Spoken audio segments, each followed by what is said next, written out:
Hi, my name is Bunny Fufu from Cloud9, and today we're going to be going over a guide for Thresh. So Thresh for solo queue, it's really good just because he's a heavy pick champion, and that's what's best in solo queue.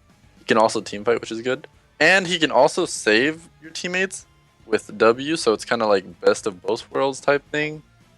And matchup wise, he doesn't really have countered matchups. I would view them as skill matchups. The biggest thing you have to be afraid of, honestly, is the jungler. But the nice thing is, if you know where he is and know he's about to gank you, you can play reactively and W out your ally, your AD, so they can go aggressive while you play passive. So it's really nice if you're on top of things. So if your jungler lets you do Gromp or Krugs, I recommend doing them.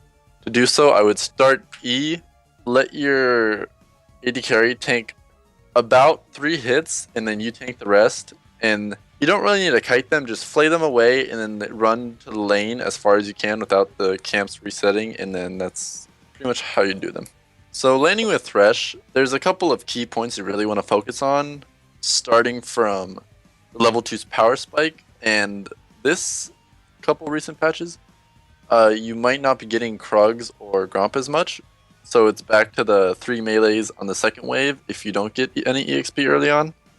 And just be ready, whether it's 1 wave 3 melees, or if you get Gromp or Krugs, and then depending on RNG, how many creeps will be left. Be ready and position yourself properly for the level 2 all-in. Like, let's say you're about to hit level 2, let your AD kill the last creep while you get in position to flay them while you're still level 1, and then hit level 2, and then hook them, like, right after you flay them.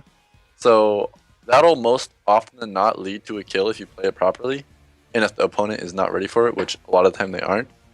And another thing you really have to worry about is laning is the jungler. So it really helps if you have really good map awareness, and if you know he's on the bot side, you can play reactively. Let's say you let your jungler hug, or you let your AD carry hug the river side, and you hug the bot side, so if the jungler does come, you can lantern him down so he'll have more space to run away with. And those are honestly the 2 major things you need to worry about. Other than that, during the rest of laning phase, just put yourself in their shoes and try to be as annoying as possible. I don't know if you've played versus many annoying Threshes, but when you play versus a good Thresh, you'll always fear for your life in being hooked or flash W'd in from the jungler or the Thresh. So just try to put yourself in their shoes and abuse Thresh's pressure via hook and via having the jungler lantern flashed on top of your face. So playing team fights, I would view it as step 1, evaluate their team and recognize what you have to do. Recognize what you're going to be playing against and how you're going to do so. And for every game, each one of your abilities have a purpose. It's pretty obvious what their purposes are, like hook, catch anyone out of position, CC them, etc. W, save allies, like be the distance of 3 flashes almost instantly. Flay, don't really view it as a slow so much as it's interrupt, and you can interrupt things such as Jarvan EQ, or I'm blanking here, Tristana jumps, pretty much anything that travels, I don't know, Corky W, etc. And then ults, just view it as try to get as many off as you can.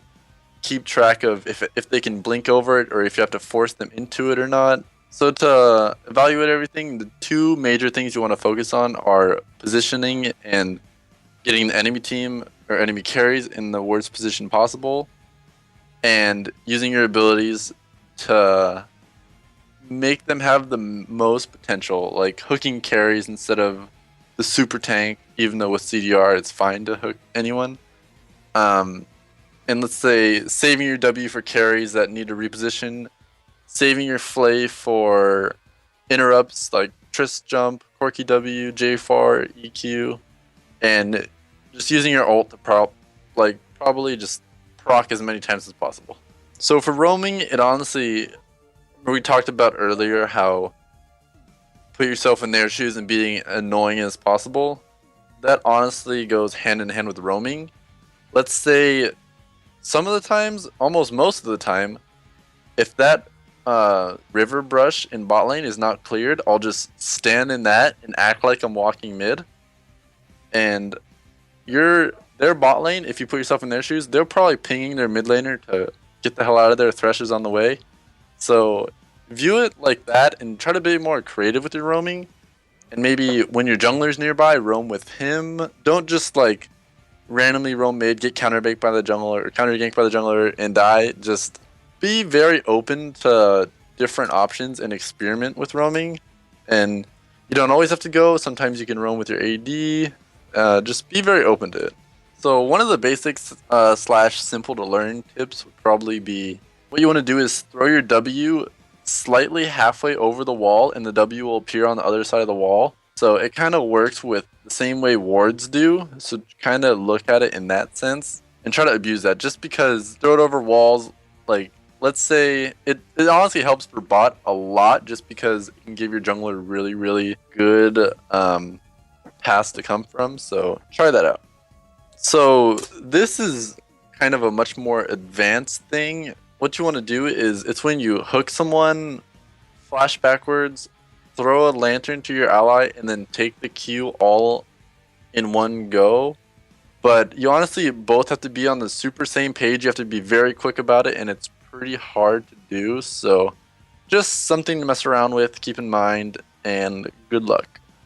Okay, so the basic runes that you want to run almost every game are Thresh, which would be AD reds, HP yellows, MR blues, and armor quints. And really the only thing you would want to swap out with this page is flat magic resist blues for magic resist per level blues. And then you would decide this whether or not the enemy lane has a lot of magic damage or not in the lane. So yeah. So the two mastery pages I like to run are 0, 18, and 12, and 0, 12, and 18. For 0, 18, and 12, it's more like the 45% CDR playmaking, do a lot of damage with Thunderlord's mastery. And with 0, 12, 18, it's more protect the hyper carry, always stay with your AD, Bond of Stone route. And pretty much knowing which one to take is... if you're like me and you're a fan of the ultra CDR and you want to hook people every 2 seconds, I would mess around with 0, 18, 12, look to make a lot of plays and do damage. But if you're the type of, if you're like a Janna or Soraka player and you like staying with your AD, protecting them, and going down together, I would recommend taking 0, 12, 18 and having Bond of Stone protecting your AD. So both of these skill orders, I'm a fan of the max Q right away, just because I'm confident in the ability to hit my hook, and the only time you're really going to fight and all in is when you do hit your hook.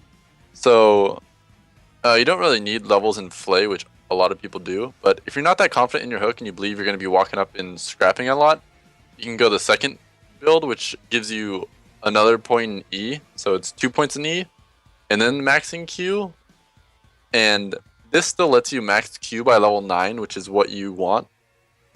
And people question me about this often, but it really makes sense because these are the only abilities that go down in cooldown, and that's really the biggest thing in supports, because we don't have like ability power or attack damage to back up our abilities. It's all based on cooldown reduction, and maxing Q going into W is what brings down the cooldown, because E doesn't go down in cooldown. And when using E, you really want to focus on using it to disrupt abilities rather than using it for the slow percentage that it gives. So just always keep that in mind about your abilities. So in this new season, I still want to cater towards CDR Thresh because I like the playstyle of it a lot and I recommend learning it. And these two builds are probably the best way to do it. There's two different types of builds. One would be if you really, really need to get a Crucible or not. Let's say they have a Lissandra or an Ash Arrow that you really need Crucible for. I don't really like going the build, but sometimes you just have to. But let's say they don't, and you can build whatever you want. You just need the CDR. I like the Ionian Boots, Locket, Frozen Heart, which gets you to 40 really fast. And you're pretty tanky. And after you have that core, you can fill in the items with Banshee's Veil or Righteous Glory. Make sure you're always buying pink wards. Pretty much whatever you need. The only real goal here is to get 40% CDR, so feel free to mess around with a bunch of other things, but this is just what I do most of the time, so it's kind of up to you. So for trinkets, starting out, you're going to want to go with Yellow Trinket, and then once you complete your Sightstone, you're going to go into Scanner, and then once you hit level 9, I recommend getting Blue Trinket just because of how powerful it is. On a real team, you would honestly upgrade Scanner and control Vision, but in solo queue, you're not really controlling Vision, taking advantage of it a lot of the time. So I would recommend just getting Blue Trinkets and keep your team from getting caught, because they last for the whole game. And if you put them in safe places that you think that won't die, you can keep them up for the rest of the game, and it's really, really useful. Put them in places you think people will never check, and they'll be there for the rest of the game. It's honestly really, really fun, and I love doing it, so I recommend you trying it too. Alright, thanks everyone for watching my Thresh guide. Today we went over some pretty basic stuff and a lot more challenging things. I really recommend playing a lot of Thresh in solo queue, mastering them. You can really abuse them for elo, and thanks for watching the guide, and you can check out the rest of them at lawclass.com.